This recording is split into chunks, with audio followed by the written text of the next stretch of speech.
वो स्टूडेंट्स जिनको मैटलैब का समझ में नहीं आ रहा था, तो उनके लिए मैं एक छोटी सी वीडियो बना रहा हूँ। तो सबसे पहले हम बाइसेक्शन मेथड को देखेंगे इन मैटलैब। सर ने इसका प्रोग्राम हमें विजुअल बेसिक पे करवाया था। तो विजुअल बेसिक और मैटलैब में सिंटैक्स थोड़ा सा चेंज है। तो मैटलैब बाइसेक्शन का जो प्रोग्राम है उसको विजुअल बेसिक से उठाकर और उसको कन्वर्ट करना इन मैटलैब इतना कोई मुश्किल काम तो नहीं है, लेकिन जिन्होंने मैटलैब नहीं किया हुआ, यानी मैटलैब का इन्वायरमेंट पहली दफ़ा देख रहे हैं या मैटलैब पहली दफ़ा यूज़ कर रहे हैं, मोस्ट प्रोबेबली शायद G2 के स्टूडेंट्स हैं वो ऐसा कर रहे होंगे, क्योंकि G1 के जो स्टूडेंट्स हैं वो काफ़ी वेल वर्स्ड हैं मैटलैब में। और तो बस इसलिए मैं थोड़ा बहुत बना रहा हूँ, क्योंकि एक दो स्टूडेंट्स ने मुझसे रिक्वेस्ट भी की थी। तो सबसे पहला मेथड हम अपना करेंगे बाइसेक्शन मेथड। इसमें हमारे पास चार मेथड हैं I think, bisection, Newton Raphson, regular falsa and the second method. लेकिन आज बाइसेक्शन कंप्लीट करने की कोशिश करते हैं, बाइसेक्शन मेथड। अच्छा, सबसे पहले ये एडिटर टैब है, जिन्होंने मैटलैब नहीं उसकी उनके लिए मैं बता रहा हूँ। एडिटर टैब है, लेकिन जब आप मैटलैब को ओपन करेंगे तो आपके पास इस तरीके की कमांड विंडो आएगी। तो एडिटर टैब को लाने के लिए हम जाएंगे न्यू पर। हम यहाँ पर डायलॉग बॉक्स को क्लिक करेंगे और हम यहाँ क्लिक करेंगे स्क्रिप्ट, कंट्रोल एन। तो जब हम कंट्रोल एन यानी प्रेस करें या स्क्रिप्ट को क्लिक करेंगे तो हमारे पास एडिटर टैब आ जाएगा। और उसकी जो भी फाइल नेम होगा उसको हम फाइल नेम देंगे, और फाइल नेम में स्पेस नहीं देंगे, क्योंकि मैटलैब फाइल नेम्स में स्पेस को रीड नहीं करता, वो एरर देगा। तो आप बाइसेक्शन जो भी है, बाइसेक्शन या bisection method without any space file को नेम कर देना। सही, क्योंकि मैं इसको अभी क्लिक नहीं करूँगा क्योंकि मेरे पास एडिटर टैब ऑलरेडी ओपन है। तो हम वापस आते हैं अपने बाइसेक्शन मेथड पे, हमारा जो आज का पहला प्रोग्राम है। और मैं अब काफ़ी तेज़ी से जाऊंगा, जो बहुत बेसिक्स होंगी मैं इसी मैटलैब की मैं इस प्रोग्राम के हवाले से डिस्कस कर लूँगा। और मैं पीछे रिवाइज़ नहीं करूँगा, क्योंकि मैं बहुत दफ़ा वीडियोस बनाकर G1 के लिए रिवाइज़ कर चुका हूँ। जब इनके असाइनमेंट्स थे, शायद इनको याद हो ना हो, तो भूल जाते हैं काम करवा कर। चलें, पहली जो कमांड है हमारे पास वो है CLC की। CLC means clear. ये कमांड हम क्यों यूज़ करते हैं? ये कमांड हम इसलिए यूज़ करते हैं जब भी हम एडिटर पे अपना कुछ ना कुछ लिख रहे होते हैं और बार बार उसको रन करके चेक कर रहे होते हैं, तो या बग्स को चेक कर रहे होते हैं, तो कमांड विंडो हमारी भरती चली जाती है, ओवरफ्लो हो जाती है। तो कमांड विंडो को क्लियर करने के लिए हम CLC की कमांड यूज़ करते हैं। इसके अलावा हमारे पास एक दूसरी कमांड होती है क्लियर ऑल। क्लियर ऑल की कमांड होती है CLEAR, क्लियर ऑल। अच्छा, क्लियर ऑल की कमांड किस लिए यूज़ होती है? क्लियर ऑल की कमांड यूज़ होती है मेमोरी को क्लियर करने के लिए। CLC की कमांड यूज़ होती है स्क्रीन पे जो लिखा हुआ उसको क्लियर करने के लिए, और क्लियर ऑल की कमांड यूज़ होती है मेमोरी, मैटलैब की मेमोरी को क्लियर करने के लिए।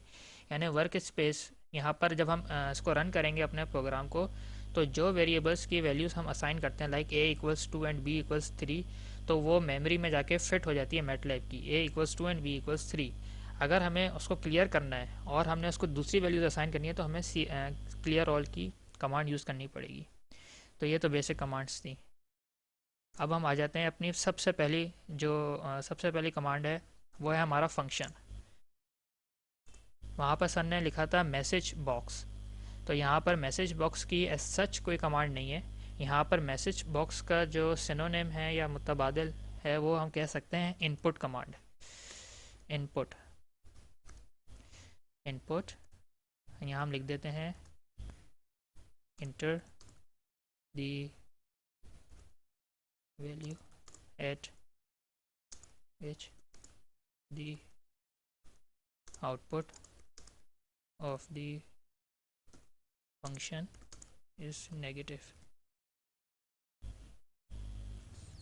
और स्पेस इसको हम कर देते हैं इस तरीके से। अच्छा, थोड़ा सा इसको नोटिस करें, इसके सिंटेक्स में इनपुट, देन हम डालेंगे यहाँ पर ब्रैकेट, और फिर हम यहाँ डालेंगे कॉलन, सिंगल कॉलन। सॉरी, इसको कॉलन नहीं कहते, एक तो मैं भूल गया इंग्लिश में। Apostrophe, single apostrophe. उसके बाद हमने जो भी यहाँ पर अपने मैसेज में लिखना है, यहाँ पर लिख देंगे enter the value eight which the output of the function is negative, उसके बाद यहाँ पर हम सिंगल अपोस्ट्रॉफी और वापस क्लोजिंग ब्रैकेट। चलें इसको रन करके देखते हैं। इसको हम अगर रन करें तो देखें हमारे पास कमांड विंडो में एक प्रॉम्प्ट मैसेज आ गया कि enter the value eight which the output of the function is negative. अब जो भी हम डालेंगे वो हमें वैल्यू प्रोवाइड करेगा ए की। क्योंकि अभी हमारे पास फंक्शन मौजूद नहीं है तो फिर वो ए की वैल्यू फंक्शन में नहीं डाल पा रहा। एनी हाउ हम वापस चलते हैं। देखें मैं यहाँ पर CLC की कमांड यूज़ करूँगा तो मेरे पास कमांड विंडो क्लियर हो जाएगी। चलिए अब हम अपना फंक्शन डिफाइन करते हैं। Root means output. इधर मैं रूट यूज़ कर रहा हूँ आउटपुट के लिए। जो भी फंक्शन था उसको हम लिखते हैं, जो बेसिक फंक्शन जो सर ने हमें प्रोवाइड किया था, स्पेस। अगर आप चाहें तो स्पेस दें या ना चाहें तो स्पेस नहीं देना चाह रहे तो ना दें, उससे कोई फ़र्क नहीं पड़ता। स्पेसिंग मैं इसलिए दे रहा हूँ क्योंकि प्रेजेंटेशनल व्यू के लिए प्रेजेंटेशन अच्छी लगेगी और ज़्यादा साफ दिखाई देगा, बस इसलिए। और कोई इसके पीछे ऐसी सच रैशनल या लॉजिक नहीं है। Okay, 3 × a⁴ plus 4 × a⁴ plus 8 × a and then -1। यह हमारे पास है फंक्शन, एक बिल्कुल बेसिक फंक्शन है, non linear function, cubic function है।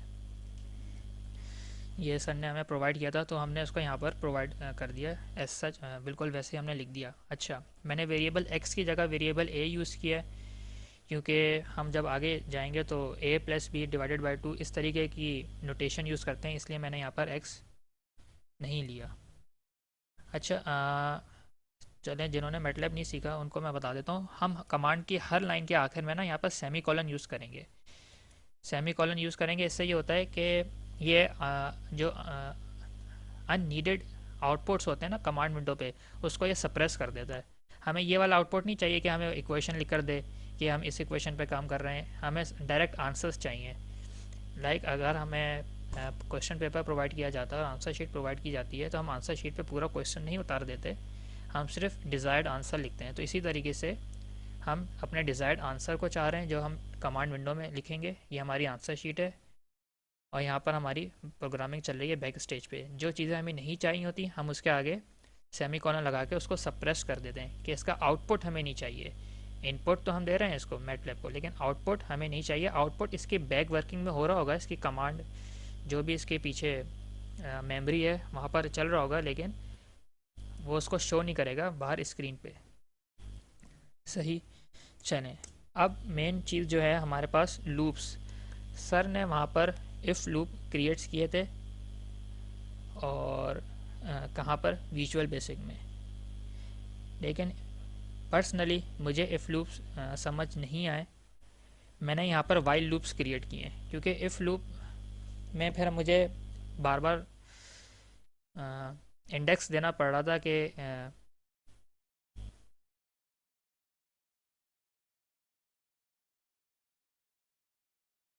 मुझे इटरेशंस प्रोवाइड करनी पड़ रही थी, यानी फॉर n 1 to 10 या फॉर n 1 to 20, इस तरीके से हाउ मैनी टाइम्स वो रूट को कैलकुलेट करे। तो वो चीज़ मुझे सही नहीं लग रही थी, इसलिए मैंने वाइल लूप रख दिया। सेम कॉन्सेप्ट है। अच्छा, सबसे पहले हम क्या करेंगे, enter the value eight which the output of the function is negative. हमने सिस्टम को एक कमांड प्रोवाइड की कि वो हमसे पूछे कि ऐसी वैल्यू डालो, इनपुट ऐसा इनपुट पुट करो कि जिस पे output of the function negative हो। सही। अब मैं अगर a की वैल्यू 0 पुट करूँगा तो मेरे पास ऑब्वियसली मुझे नज़र आ रहा है कि मेरे पास -1 आ जाएगा, यानी रूट -1 आएगा। सही। तो ये चीज़ तो वो फुलफ़िल हो जाएगी, ये चीज़ मेरे पास ट्रू हो जाएगी। लेकिन अगर मैंने यहाँ पर 1 पुट किया तो मेरे पास जो आउटपुट ऑफ द फंक्शन है, यानी रूट जो है मेरे पास, root means output of the function, output of the function positive आ जाएगा। तो यहाँ पर मैं कह रहा हूँ कि ऐसी वैल्यू डालो जिस पे आउटपुट नेगेटिव आए। मैं 1 डाल रहा हूँ तो मेरे पास पॉजिटिव आ रहा है, तो यानी गलत रूट कैलकुलेट हो रहा है ना। तो उसको शो करने के लिए मुझे यहाँ पर एक लॉजिकल कमांड्स प्रोवाइड करनी पड़ेंगी कि अगर, ठीक है, मुझे यहाँ पर लॉजिकल कमांड्स प्रोवाइड करनी पड़ेंगी कि अगर मेरा रूट ग्रेटर देन ज़ीरो आ जाए। क्या मतलब हुआ इसका कि अगर मैंने यहाँ पर ऐसी वैल्यू डाली कि रूट इंस्टेड ऑफ नेगेटिव मेरे पास पॉजिटिव आ गया, यानी आउटपुट पॉजिटिव आ गया, तो मेरे पास वो एरर मैसेज मुझे शो करे। तो एरर मैसेज क्या होगा? अच्छा, एरर मैसेज को शो करने के लिए स्क्रीन पर हम मैटलैब में एफ प्रिंट एफ या एरर मैसेज हो या कुछ भी चीज़ हो, हम एफ प्रिंट एफ की कमांड यूज़ करते हैं। ये होता है यूज़र को मैसेजेस शो करने के लिए। तो आगे इसके और भी यूजेस आएंगे तो मैं आपको बताता चाहूँगा साथ साथ। तो एफ प्रिंट एफ, उसके बाद ब्रैकेट ओपन कॉमा लाइन, यहाँ पर हम डालेंगे अब back slash n. Back slash n use होता है लाइन ब्रेक प्रोवाइड करने के लिए। लाइन ब्रेक क्या होता है? मैटलैब ये करता है कि जहाँ पर लाइन एंड होती है ना, वो उसके आगे से ही लिखना शुरू कर देता है। लेकिन हम नहीं चाहते कि वो इसके आगे से लिखे, हम चाहते हैं कि वो लाइन ब्रेक प्रोवाइड करे, यानी एक लाइन नीचे आके वो लिखे। तो इसलिए हम यहाँ पर लिखते हैं back slash n and then we provide some space, और for space we put back slash t, t means tab, back slash tab, back slash tab, back slash tab and back slash tab. इससे क्या होगा? इससे presentation होगी, बीच में मेरी heading आ जाएगी in simple terms. अगर मैं कम टैब्स लिखूंगा तो मेरी हेडिंग थोड़ी सी लेफ्ट साइड पे जाएगी, ज़्यादा टैब्स लिखूंगा तो मेरी हेडिंग राइट साइड पे चली जाएगी। और अगर मैं इतने टैब्स लिखूंगा तो यानी 5 to 6 तो मेरी हेडिंग मिडल में आती है। ये मैंने खुद अपनी तरफ से जज किया हुआ है। अच्छा, फिर हम एक एरर मैसेज दे देंगे, error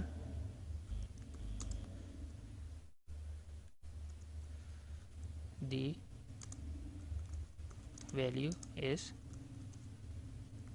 positive, then back slash n, और आखिर में भी हम प्रोवाइड करेंगे इसको line break, back slash n and bracket close. सही।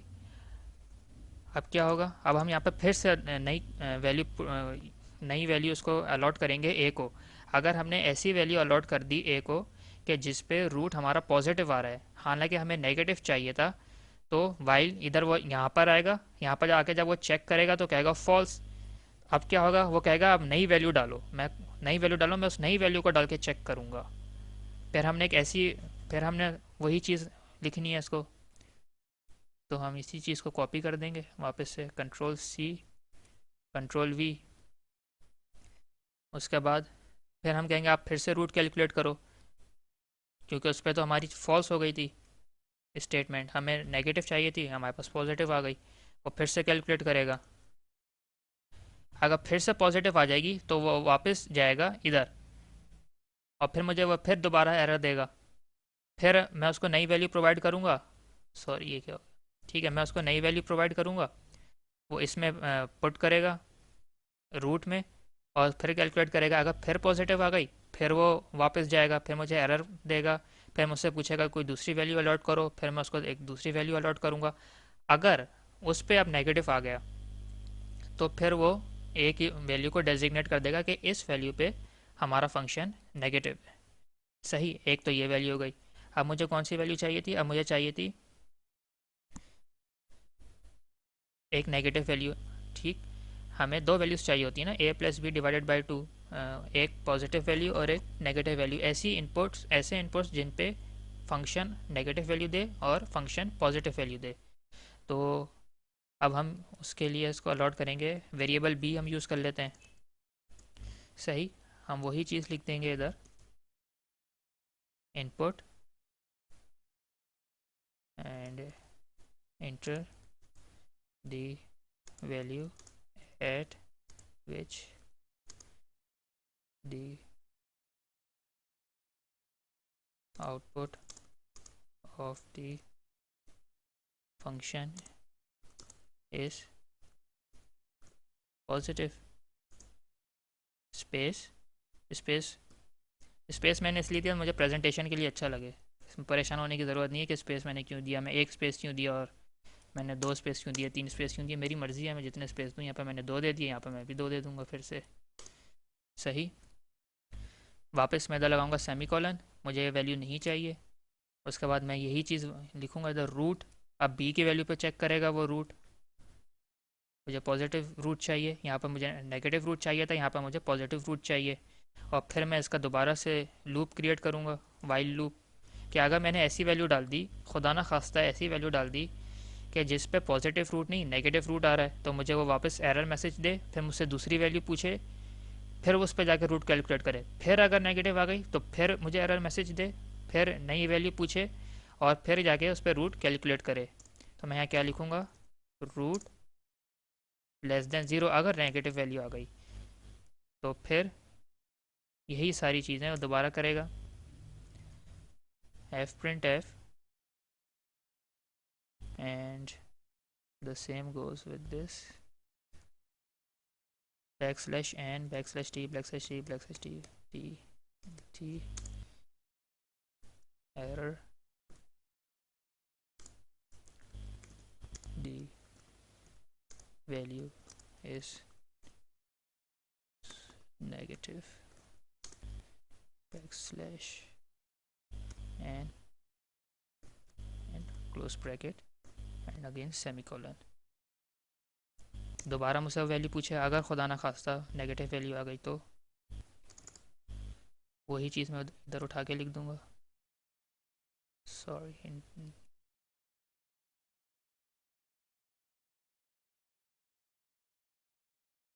देन अगेन वो नई वैल्यू को रूट कैलकुलेट करे इक्वेशन में डाल के, और इधर हमने वैल्यूज़ चेंज ही नहीं की थी। यहाँ पर मैंने बी पुट करना है क्योंकि मैंने बी की वैल्यू कैलकुलेट कर रहा हूँ, बी एंड बी। तो इसी को मैं कॉपी करके पेस्ट कर दूंगा, because I am a bit lazy, I will not type again and again. Okay,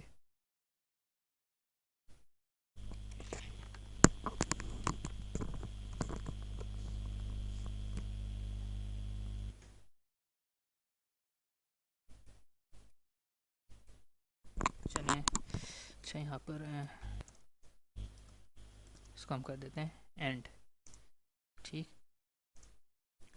अब हम यहाँ पर वही लिखेंगे जो टीचर हमारे सर ने लिखा था, f print f bracket open and then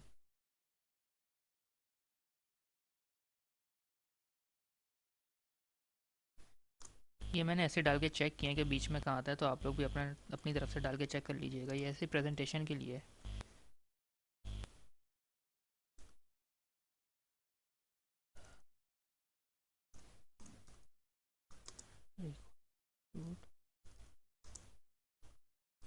rice between percentage g and percentage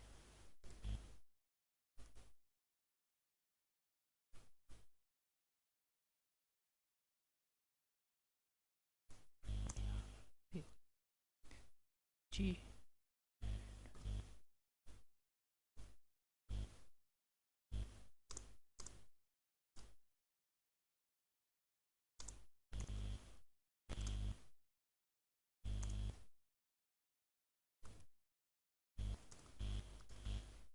अच्छा, ये एफ प्रिंट एफ की एक नई नोटेशन है, यहाँ पर हमने यूज़ की है। एफ प्रिंट एफ की एक नोटेशन है, तो वो किस तरीके से यूज़ होती है मैं आपको एक्सप्लेन करता हूँ।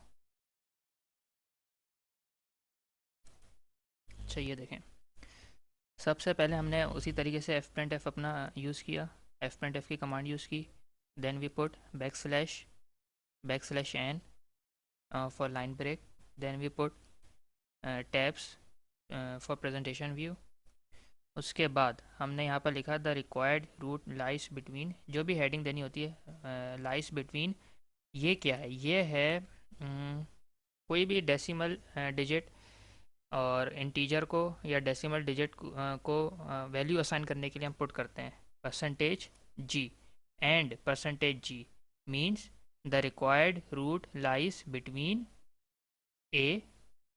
यहाँ पर ए की जो भी वैल्यू कैलकुलेट करेगा वो यहाँ पर पुट कर देगा खुद ब खुद, एक नोटेशन इसका सिंटेक्स है। और जो बी की वैल्यू एंड बी, जो भी बी की वैल्यू वो यहाँ से कैलकुलेट करेगा वो उठाकर यहाँ पर वो खुद ब खुद पुट कर देगा। तो क्या हो जाएगा, अगर फॉर एग्जांपल यहाँ पर 0 और 1 आती है तो लिखा हुआ आएगा the required root lies between 0 और 1। यहाँ पर हम लगाते हैं कॉमा, तो ए की जो वैल्यू होगी वो रिस्पेक्टिवली इधर आ जाएगी जो भी कैलकुलेट होगी, और जो बी की वैल्यू होगी वो रिस्पेक्टिवली इधर आ जाएगी जो भी कैलकुलेट होगी। यहाँ पर हम उन वैल्यूज़ के लिए यूज़ करते हैं जो ऊपर कैलकुलेट हो रही होती हैं। जिनकी वैल्यूज़ अननोन होती हैं और हमें नहीं पता कि सिस्टम क्या वैल्यू उनकी जनरेट करेगा, तो हम यहाँ पर पुट कर देते हैं %g। जो भी वैल्यू सिस्टम जनरेट करे वो खुद ब खुद यहाँ पर आके पुट कर दे। अगर मुझे मालूम हो कि एक कांस्टेंट है, यहाँ पर वैल्यू 5 है, तो मैं 5 पुट कर दूंगा, मुझे पता है कांस्टेंट है, वो वैल्यू चेंज तो नहीं होगी ना। लेकिन जो ए की वैल्यू और बी की वैल्यू है वो तो हमारे फंक्शन पे डिपेंड कर रही है, इस फंक्शन पे कि ऐसा क्या कौन कोई भी हम फंक्शन ले सकते हैं एक्सपोनेंट और उसका इन्वर्स हो जाएगा ln, या जो भी नॉन लीनियर फंक्शन है हम ले सकते हैं। उस पर ए की वैल्यू कुछ और आएगी और बी की वैल्यू कुछ और कैलकुलेट होगी। तो ए और बी की वैल्यूज़ जो हैं वो आर्बिट्री हैं, वो कुछ भी आ सकती हैं। इसलिए आर्बिट्री वैल्यूज़ या जो वेरिएबल वैल्यूज़ होती हैं, जो सिस्टम कुछ भी उनकी वैल्यूज़ को असाइन कर सकता है, हम उसकी जगह यूज़ करते हैं %g। यानी इसका मतलब ये होता है कि जो भी वैल्यूज़ असाइन इंटरनली हुई हैं मेमोरी में, वो यहाँ पर खुद ब खुद फिक्स हो जाएं। ठीक। और ये एक एफ प्रिंट एफ की दूसरी नोटेशन है, एफ प्रिंट एफ का दूसरा फंक्शन है। अब हम आ जाते हैं नीचे और फिर हम यहाँ लिखते हैं एफ प्रिंट एफ। ये सारी चीज़ें टीचर आपको अच्छे तरीके से समझा चुके हैं, मैं सिर्फ कन्वर्जन बता रहा हूँ from visual basic to MATLAB and, और वही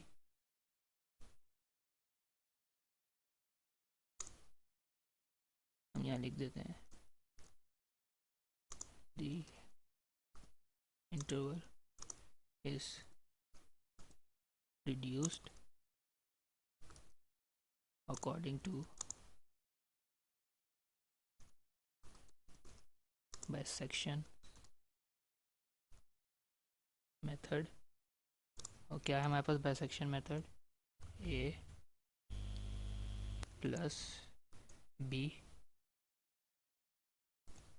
और इसको हम कर देते हैं डिवाइडेड बाय 2। यही है हमारे पास बाइसेक्शन मेथड। और वापस हम अपना \n लाइन ब्रेक देंगे, इसको लगा के क्लोज कर देंगे। और यहाँ पर रेड आ रहा है, रेड मीन्स एरर, हमने कोई गलती की है। हमने ये जो ओपन इधर हमने अपोस्ट्रॉफी डाला था, हमने यहाँ पर क्लोजिंग अपोस्ट्रॉफी नहीं डाला।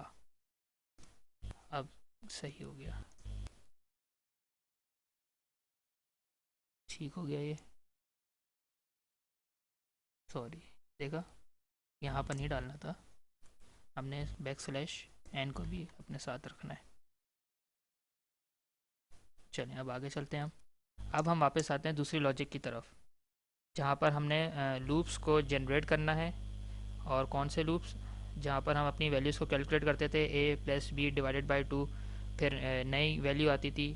अगर वो वैल्यू हमारे पास नेगेटिव होती थी तो हम a की वैल्यू को चेंज कर देते थे और b की वैल्यू को सेम रहने देते थे। फिर हम उसके अंदर a की वैल्यू को पुट करते थे जो नई वैल्यू कैलकुलेट होती थी। फिर हम a + b की वैल्यू कैलकुलेट करते थे बाइसेक्शन मेथड से। हमारी जो सेकंड इटरेशन होती थी, अगर सेकंड इटरेशन में हमारे पास वैल्यू पॉजिटिव आ जाती थी तो हम a की वैल्यू सेम रहने देते थे और b की वैल्यू चेंज कर देते थे। फिर हम उसमें से वैल्यू जो भी सेकंड इटरेशन में वैल्यू कैलकुलेट होती थी, हम वो थर्ड इटरेशन में पुट करते थे। अगर वैल्यू पॉजिटिव होगी तो हम b की वैल्यू चेंज कर देंगे, अगर नेगेटिव होगी तो a की वैल्यू चेंज कर देंगे। अब हमने इधर इटरेशंस चलानी है, वो वर्किंग जो हमने कॉपी में की थी और हमें काफ़ी टाइम लगा था, वो इधर हमारे पास सिर्फ एक कमांड से हो जाती है। लाइक एक कमांड तो नहीं होती, पूरी की पूरी एक लॉजिक हमने क्रिएट करनी है। तो ये लॉजिक मैंने अपने पास क्रिएट करके रखी है, पूरा प्रोग्राम मेरे पास पहले से क्रिएट था, वो तो मैं आप लोगों के लिए अगेन टाइप कर रहा था। अब चूँकि रात हो गई है तो दोबारा नहीं करूँगा, इसी को मैं यहाँ से कॉपी करता हूँ and then I will paste it here. सही, चलें इसको समझते हैं हम क्या कह रहे हैं। हम लूप्स चलाएंगे अपना for loop, for i 1 to 20। यानी हमने पहले ही सोच लिया कि हमने 20 टाइम्स इटरेशन परफॉर्म करनी है। सही। अब हमने क्या x0 यानी a + b, कोई भी हमने एक वैल्यू, कोई भी वेरिएबल ले लिया कि a + b जब हम करेंगे और डिवाइड बाय 2 करेंगे, जब हम अपनी पहली इटरेशन परफॉर्म करेंगे बाइसेक्शन के लिए, तो वो एक्स नॉट को वैल्यू असाइन कर देगा। फिर वो उस एक्स नॉट को, यानी अगर ज़ीरो प्लस वन करते हैं हम, ज़ीरो प्लस यहाँ पर ए की वैल्यू ज़ीरो आ जाती है और बी की वैल्यू हमारे पास वन आ जाती है, तो ये हमारे पास वन हो जाएगा डिवाइडेड बाई टू, यानी 0.5। अब एक्स नॉट की वैल्यू हमारे पास आ गई 0.5। इस 0.5 को पुट करेगा रूट में।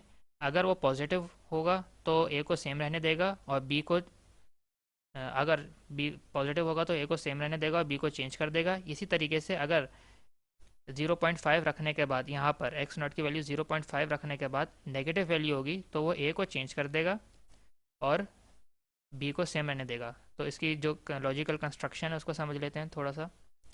फॉर आई 1 to 20, यानी आई होती है इटरेशंस को परफॉर्म करने के लिए। मैं तेज़ थोड़ा सा इसलिए जा रहा हूँ क्योंकि मुझे मालूम है कि बहुत सारे जो स्टूडेंट्स हैं हमारे, एक मेजर चंक वो G1 का उन्होंने ये लूप्स वगैरह किए हैं। G2 को थोड़ी सी मेहनत करनी पड़ेगी, तो करें वो मेहनत। तो ये है हमारे पास I equals 1 to 20, then x a plus b divided by two. ये बाइसेक्शन का जो हमारा फॉर्मूला है हमने वो पुट किया है, और हमने एक वेरिएबल असाइन कर दिया उसको एक्स नॉट। फिर एक्स नॉट को मैंने वापस पुट किया रूट में, क्योंकि मुझे अपनी जो फर्स्ट इटरेशन है मेरी वैल्यू आई थी 0.5, यानी 0+1 डिवाइडेड बाई टू इक्वल 0.5। अब 0.5 ये इनपुट है, मुझे आउटपुट चाहिए, तो मैंने आउटपुट कैलकुलेट कर लिया। अब इफ़ अगर वो आउटपुट मेरे पास पॉजिटिव है तो ए की वैल्यू को सेम रहने दो, बी की वैल्यू को चेंज कर दो विद एक्स नॉट। अगर वो आउटपुट नेगेटिव है तो ए की वैल्यू को चेंज कर दो, बी की वैल्यू को सेम रहने दो। सही। अब ये क्या है, एरर। यहाँ पर मैंने एक एरर डिफाइन किया है, ये है मेरा ब्रेकिंग पॉइंट। अगर मैंने यहाँ पर 20 इटरेशंस लगाई हुई हैं, यहाँ पर अगर मैं लगा देता हूँ 100 इटरेशंस, मुझे नहीं पता कि मेरा लूप कहाँ पर जाकर एंड होगा। अगर इतनी कॉम्प्लेक्स इक्वेशन है, क्या पता वो 90 पे एंड हो जाए, 80 पे एंड हो जाए, लेकिन मुझे तो नहीं मालूम ना। तो मैंने यहाँ पर एक अपना एरर डिफाइन कर दिया, क्राइटेरिया। इसको मैं कहता हूँ स्टॉपिंग क्राइटेरिया या ब्रेकिंग क्राइटेरिया। अगर मेरा एरर बहुत ही ज़्यादा छोटा हो, लाइक अगर ए की वैल्यू मेरे पास मैं कहता हूँ कि 80 इटरेशंस परफॉर्म करने के बाद, आफ्टर 80th इटरेशन ए की वैल्यू मेरे पास आ जाती है 0.4531, और बी की वैल्यू आ जाती है 0.45312। अब आप ये देखें कि 0.5 डेसिमल्स के बाद, 0.5 डेसिमल्स के बाद थोड़ा बहुत चेंज हो रहा है। तो मैं कह रहा हूँ यार इतना टॉलरेंस मैं बर्दाश्त कर सकता हूँ, इतना एरर मैं अपनी वर्किंग्स के अंदर बर्दाश्त कर सकता हूँ। तो ये मैंने टॉलरेंस लेवल अपना डिफाइन किया हुआ है कि मैं इतनी मिस्टेक मिस्टेक नहीं कहेंगे इसको, एरर लेवल कहते हैं, एरर मैं बर्दाश्त कर सकता हूँ। तो मैंने अपना एरर यहाँ पर रखा है टॉलरेंस लेवल 0.0001, यानी फिफ्थ डेसिमल प्लेस पे मैंने उसको रखा हुआ है। अगर absolute value of a minus absolute, ये एब्सोल्यूट की कमांड है, अगर absolute of a minus x not बराबर हो जाए इसके, या absolute b minus x not बराबर हो जाए इसके, तो कमांड जो इटरेशन है हमारी वो ब्रेक हो जाएंगी। तो जो मेरी इटरेशन है वो यहाँ पर ब्रेक हो जाएंगी। अगर मैं कहता हूँ कि ये देखें, डिफाइन कर देता हूँ, अगर एरर 0.0001 से भी छोटा है, यानी इस इतना नहायत मैंने छोटा नंबर लिया है, तो वहाँ पर जाकर वो ब्रेक कर दे, यानी इटरेशंस को ब्रेक कर दे। मैंने यहाँ पर 100 सोचा हुआ था शुरू में कि मैं 100 वर्किंग्स परफॉर्म करूँगा, लेकिन आफ्टर 80th इटरेशन या 80th वर्किंग मेरा एरर लेवल बहुत ही ज़्यादा माइन्यूट हो गया। मतलब बहुत कम चेंजेस आ रही हैं, पॉइंट के 5वें बाद चेंज आ रहा है वो। तो फिर मैं कह दूंगा कि स्टॉप कर दो। अगर ए माइनस एक्स नॉट एरर के बराबर हो जाए, और एरर क्या है मेरे पास, ये वैल्यू मैंने डिफाइन की हुई है, क्या b minus x not error के बराबर हो जाए तब भी स्टॉप कर दो। If error is less than this value, जो भी आप यहाँ पर अपने डिफाइन करना चाहें, 0.2 या 0.3 या मज़ीद ज़ीरो लगा के फिर 1, मैंने ये रखा हुआ है 0.5। तो यहाँ पर फिर मैं लिखता हूँ ब्रेक, यानी लूप को ब्रेक कर देगा वो, इटरेशंस के लूप को। और मेरे पास एंड, ये इफ़ का एंड है, और ये मेरे पास फॉर लूप का एंड है। फॉर लूप का देखें ऊपर हाईलाइट भी होता है, बॉक्स में ऊपर बना हुआ आ रहा होता है, और ये मेरे पास एंड जो है ये इफ़ का एंड है। उसके बाद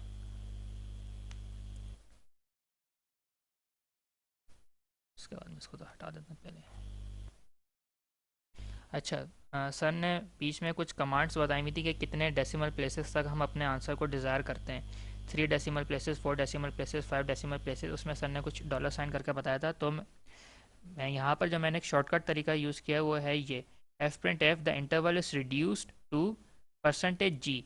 जैसे मैंने कहा था ना कि ए और बी की वैल्यूज़ आर्बिट्री हैं, जो भी सिस्टम कैलकुलेट करेगा खुद ब खुद यहाँ पर पुट करता चला जाएगा। तो हम उसकी जगह परसेंटेज जी पुट करते हैं। अगर मैं इस परसेंटेज के बाद और जी से पहले, परसेंटेज के बाद और जी से पहले 0.3 लगा दूँ तो वो 3 डेसिमल प्लेसेस तक वैल्यूज़ को यहाँ पर शो करेगा। अगर मैं 4 लगा दूँ तो 4 डेसिमल प्लेसेस तक वैल्यूज़ को शो करेगा, और अगर मैं 5 लगा दूँ तो 5 डेसिमल प्लेसेस तक वैल्यूज़ को शो करेगा। क्योंकि मैंने 3 लिया हुआ सब जगह, तो मैं यहाँ पर 3 ही रखता हूँ। इसी तरीके से यहाँ पर 3, यहाँ पर 3, जहाँ जहाँ जी आ रहा है परसेंटेज जी, वहाँ पर आप लिख दें 0.3 आफ्टर परसेंटेज एंड बिफोर जी। या अगर आप सर वाले मेथड को परफॉर्म करना चाह रहे हैं और ए की वैल्यू उस तरीके से लिखना चाह रहे हैं तो आप इस तरीके से भी लिख सकते हैं। V p a bracket open a comma 3, 3 means 3 decimal places, और v p a means variable precision arithmetic. ये मैटलैब की कमांड है, वेरिएबल प्रिसीशन अर्थमेटिक। चलें, काफ़ी चीज़ें हो चुकी हैं इसकी, अब हम इसको रन करके देखते हैं, बस एरर ना आए, मुझे एरर से बहुत डर लगता है। Enter the value eight which the output of the function is negative, चूँकि ये मैं इसको 100 दफ़ा रन कर चुका हूँ, मुझे पता है 0 पे नेगेटिव है। Enter the value eight which the output of the function is positive, 1 पे पॉजिटिव है। खुद ब खुद सारी की सारी वैल्यूज़ कैलकुलेट हो गई हैं इधर, और ये आंसर आ गया मेरे पास 0.117। 0.117 इसका रूट है। सही। अच्छा, यहाँ पर मेरे पास क्यों इतने ज़्यादा डिजिट्स आ रहे हैं? ये देखें, मैंने जी से पहले और परसेंटेज के बाद अपना क्राइटेरिया डिफाइन नहीं किया, मैंने यहाँ पर 0.3 लिखना भूल गया था। सही। दोबारा रन कर लेते हैं, 0, 1 और थोड़ा सा वेट, आ गया 0.117, मेरे पास आंसर आ गया। अगर आप लिखना चाहें ये चीज़ तो लिख सकते हैं, क्योंकि मुझे तो नहीं अच्छी लग रही, मैं हटा देता हूँ इसको अपने पास से। दोबारा रन करूँगा, आ गया द रिक्वायर्ड रूट इज़ 0.117। अगर मैं चाहता हूँ मेरे पास 4 डेसिमल आए तो 4 डेसिमल भी करके देख लेते हैं। यहाँ पर मैं लिख देता हूँ 4, और फिर मुझे हर जगह 4 चेंज करना पड़ेगा, इधर भी 4, इधर भी 4, और 4, 4। सही। वापस रन करके देख लेते हैं, 0 एंड 1, तो मेरे पास आ जाएगा द रिक्वायर्ड रूट इज़ 0.1175। अगर आप चाहते हैं कि आपकी वर्किंग्स में सारी की सारी जो डेसिमल वैल्यूज़ हैं वो शो हों, तो इसको यहाँ से हटा दें। सिर्फ फाइनल आंसर में आप चाह रहे हैं कि मेरे पास फाइनल आंसर जो है वो 4 डेसिमल प्लेसेस तक आए, तो सिर्फ यहाँ पर 4.4 लगे रहने दें। इसको रन करते हैं, 0 एंड 1, यहाँ पर देखें सारी की सारी वैल्यूज़ आ रही हैं। अब आप ये देखें, 11477 एंड 1147493, देन 85 एंड 93। यहाँ पर वैल्यूज़ बहुत माइन्यूटली चेंज हो रही है वैल्यूज़, इसलिए फिर यहाँ पर उसने लिख दिया कि the required root is reduce to 0.1175। ये देखें, यहाँ से वैसे ही राउंड ऑफ होकर 5 हो जाना था, इसका भी 5 हो जाना था। इसलिए अगर आप इसको चेक करें, मैंने इटरेशन उसको दी थी 1 to 100, और वर्क स्पेस में देखें तो उसने इटरेशन परफॉर्म किए 17। मतलब 17 इटरेशंस परफॉर्म करने के बाद उसने बोला कि जो चेंजेस हैं डेसिमल में वो बहुत ज़्यादा माइन्यूट हो गई हैं, और वो इससे भी ज़्यादा छोटी हो गई हैं, बहुत ही ज़्यादा छोटी हो गई हैं। इसलिए उसने सिर्फ 17 इटरेशंस परफॉर्म की और मुझे मेरा आंसर प्रोवाइड कर दिया। तो ये मैंने अपना ब्रेकिंग क्राइटेरिया परफॉर्म किया था। अगर मैंने अपना ब्रेकिंग क्राइटेरिया परफॉर्म ना किया होता और मैंने यहाँ पर 100 लिख दिया होता तो 100 दफ़ा वर्किंग कर रहा होता। तो ये था हमारा बाइसेक्शन मेथड, और इसको आप लोग अपने पास ट्राई कीजिएगा। अच्छा, एक और भी ट्राई करके देख लेते हैं, एरर मैसेज जो हमने टाइप किया था उसको देख लेते हैं कि एरर मैसेज आता भी है कि नहीं आता। Enter the value eight which the output function is negative. अगर मैं 5 लिखूँ, वो मुझे एरर दे रहा है, द वैल्यू इज़ पॉजिटिव, यानी the output of the function is positive. फिर वो दोबारा पूछ रहा है, enter the value eight which the output of the function is negative. चले, मैं तो कह देता हूँ अब इस बार 7 तो होगा। वो कह रहा है नहीं, error, the value is positive. अब मैं कहता हूँ कि यार 0, अब वो कहता है नेगेटिव है। अब क्या कह रहा है, enter the value eight which the output of the function is positive. मैं कहता हूँ पॉजिटिव किस पे आएगा, नेगेटिव वन पे आ जाएगा। नहीं, नहीं आ रहा, एरर दे रहा है।